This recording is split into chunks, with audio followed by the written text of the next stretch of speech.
Lesson 9. The Sabbath. According to the Scriptures, God commanded the Israelites to observe a weekly day of rest known as the Sabbath. He set this day apart as holy and instructed them to rest from their work. Under the law of Moses, working on the Sabbath was a serious offense that could result in death. During his ministry, Jesus often came into conflict with the Jewish religious leaders over their understanding of this commandment, especially when he performed healings on the Sabbath. The following account describes one such healing. John 5, 1-18. After these things, there was a feast of the Jews, and Jesus went up to Jerusalem. Near the sheep gate in Jerusalem there is a pool with 5 porches. In Hebrew it is called Bethesda. A large crowd of sick people were lying in the porches, the blind, the lame, and the paralyzed, waiting for the moving of the water, for an angel went down at certain times into the pool and stirred up the water. Whoever stepped in first after the stirring of the water was healed of whatever disease he had. A certain man was there, who had been sick for 38 years.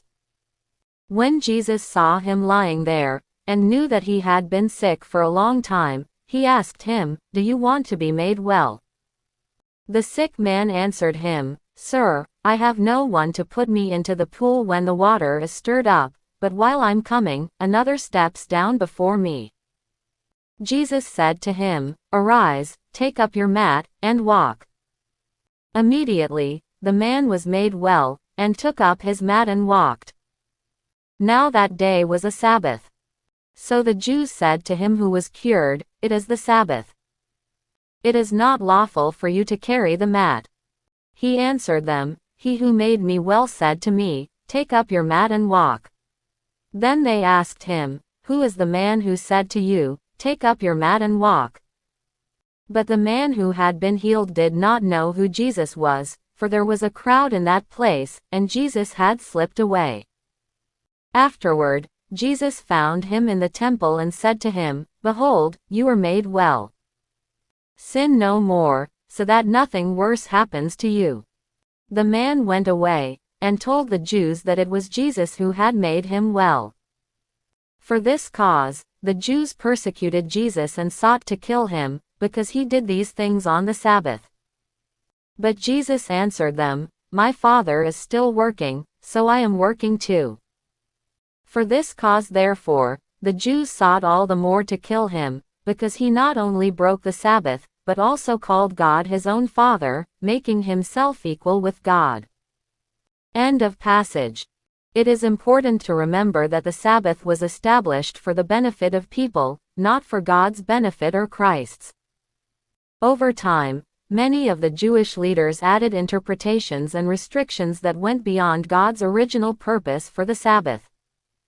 Jesus challenged these interpretations and taught the true intent behind the commandment. The following passage records another healing Jesus performed on the Sabbath. Mark 3, 1-6. Then Jesus went back to the synagogue, where there was a man who had a paralyzed hand. They watched him, whether he would heal him on the Sabbath day, that they might accuse him. He said to the man, "Stand up." He said to them, "Is it lawful on the Sabbath day to do good or to do harm? To save a life or to kill?" But they were silent. When he had looked around at them with anger, being grieved at the hardening of their hearts, he said to the man, "Stretch out your hand." He stretched it out, and his hand was restored as healthy as the other.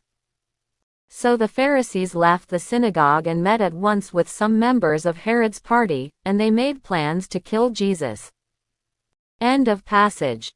The original purpose of the Sabbath was to provide rest from labor.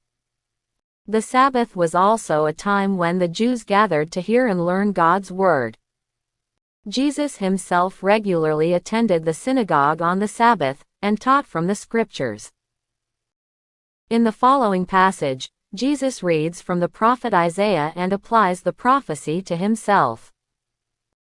Luke 4:16-21. He came to Nazareth, where he had been brought up. He entered, as was his custom, into the synagogue on the Sabbath day, and stood up to read. The book of the prophet Isaiah was handed to him. He opened the book, and found the place where it was written, "The Spirit of the Lord is on me, because he has anointed me to preach good news to the poor.